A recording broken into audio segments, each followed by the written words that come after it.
Halo semuanya, perkenalkan nama saya Nuari Aladan. Saya dari kelas 10/4. Di sini saya akan memberi ulasan tentang novel yang berjudul Sepotong Hati yang Baru, karya Terelie yang diterbitkan oleh Mahaka Publishing. Buku ini memiliki cover depan berwarna merah muda dan cover belakang berwarna merah dan memiliki 206 halaman dan terdapat beberapa cerita pendek di dalamnya. Cerita pertama, saya akan menceritakan secara singkat tentang Hicks Kupikir Itu Sungguhan. Pada cerita pertama yang berjudul Hicks Kupikir Itu Sungguhan, dalam cerita ini ada Sari, Nana, dan Putri. Mereka bertiga adalah sahabat dari SMA hingga kuliah, dan mereka tinggal di satu kosan yang sama. Sari dan Nana dari Fakultas Desain, sedangkan Putri dari Fakultas Manajemen. Putri ini adalah orang dengan tingkat kepercayaan diri yang lebih alias kepedean.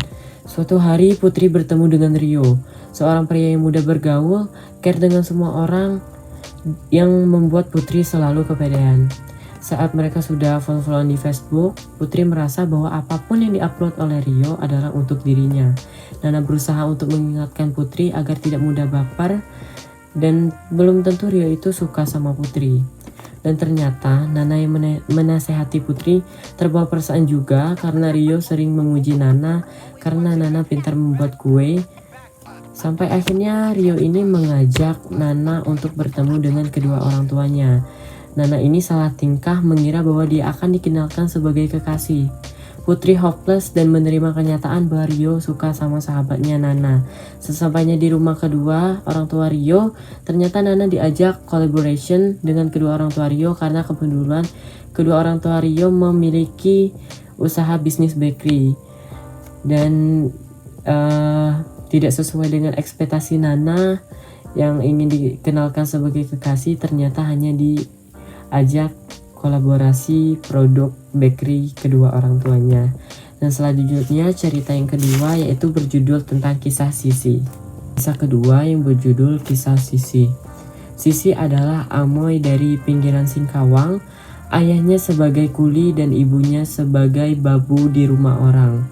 Sisi tidak menempuh pendidikan karena Sisi harus mengurus 6 adiknya dan terkendala oleh biaya. Situasi memburuk saat ibu Sisi jatuh sakit, di mana ayahnya mengambil jalan pintas, mengambil uang kantor tempatnya bekerja, kemudian ayah Sisi dipenjara.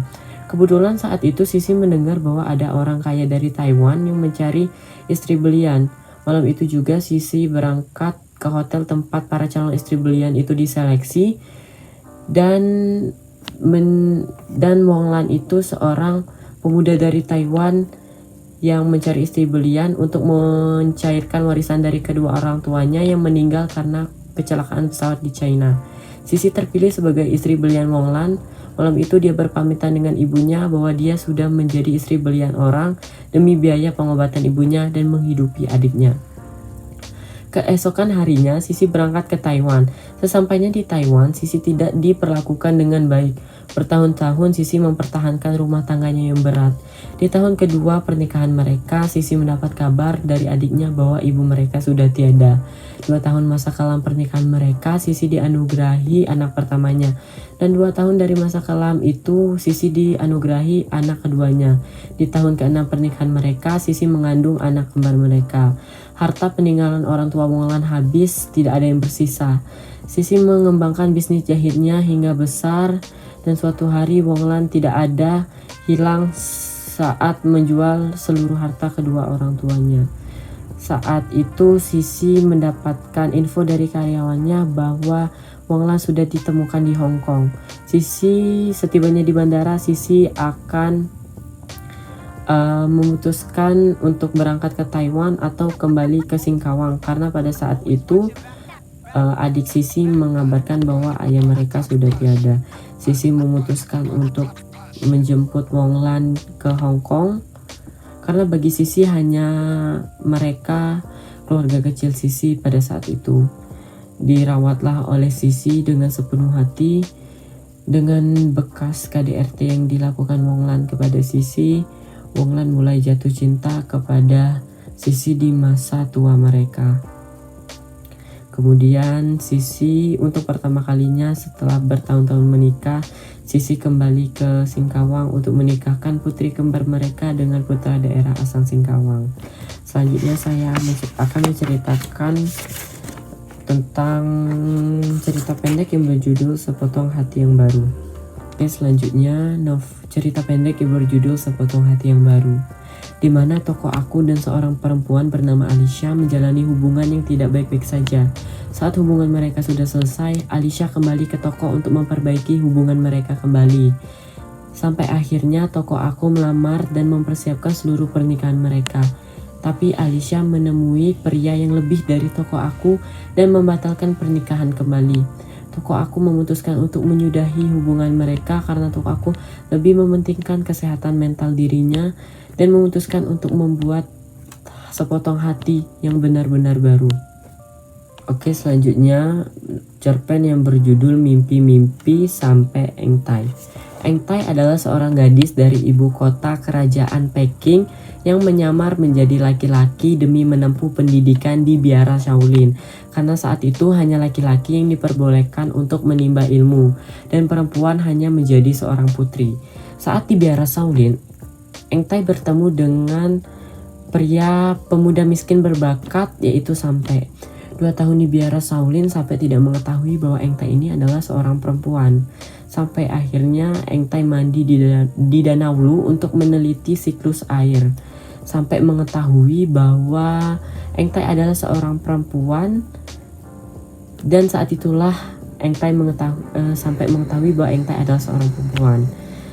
Beberapa bulan mereka saling mengetahui perasaan mereka masing-masing. Engtai mendapatkan surat dari kedua orang tuanya untuk segera kembali ke ibu kota kerajaan Peking karena ibunya Engtai sakit keras. Tapi berita itu hanyalah dusta karena putra mahkota yang dijodohkan dengan Engtai ingin mempercepat pernikahan tersebut. Pulanglah Engtai kembali ke ibu kota kerajaan Peking. Engtai mengirimkan surat kepada Sampai untuk menjemputnya. Tanpa berpikir panjang, Sampai menjemput Engtai ke kerajaan Peking tanpa tahu apa yang akan dihadapi. Sampai berangkat ke ibu kota kerajaan Peking. 2000 para jurid menyerang Sampai tergeletak. Usaha Sampai untuk terus membawa pergi Engtai sangat keras, dan saat itu puncaknya telah tiba. Sampai memutuskan untuk menyerang putra mahkota. Sesampainya di kerajaan, Engtai mendengar bahwa ada suara Sampai. Dia berlari dari aula kerajaan menuju lokasi Sampai yang menemui putra mahkota. Saat itu putra mahkota tersulut emosi karena Engtai menemui Sampai. Sampai akhirnya putra mahkota menusuk perut Engtai yang sedang hamil tua. Sampai memeluk tubuh sepotong jiwanya yang bersimbah darah dan kaku. Ije adalah gadis muda berusia 16 tahun yang menjadi babu di rumah keluarga Nederlander, yaitu Meneer van Houten dan Nyonya Rose. Ibu Ije adalah korban penyerbuan rumah besar milik Nederlander itu. Kang Jalil, dia adalah orang kepercayaan Meneer van Houten. Mereka mempunyai rencana untuk membalaskan dendam terhadap penyerbuan rumah yang menewaskan ibunya Ije. Sampai pada acara pertemuan para Nederlander, Ije dan Kang Jalil melaksanakan tugas yang sudah mereka rancang dengan sedemikian rupa.